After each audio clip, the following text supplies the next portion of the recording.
তোমরা জেনারেল পড়লে তোমরা বুঝের মান, আর আমরা মাদ্রাসায় পড়ার কারণে বেউকুফ। কেন বেউকুফ হবো কেন বেটা?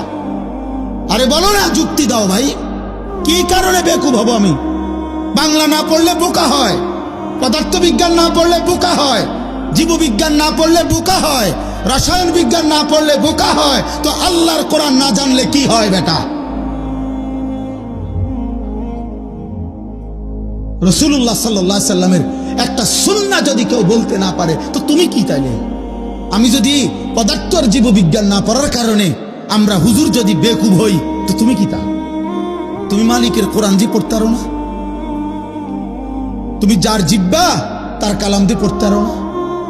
তুমি যার চোখ তার কালাম জি দেখো না? চোখ দিছে কে? পদার্থবিজ্ঞানওয়ালা, জীববিজ্ঞানওয়ালা কে? তো তুমি তার কালাম পড়তে পারো না?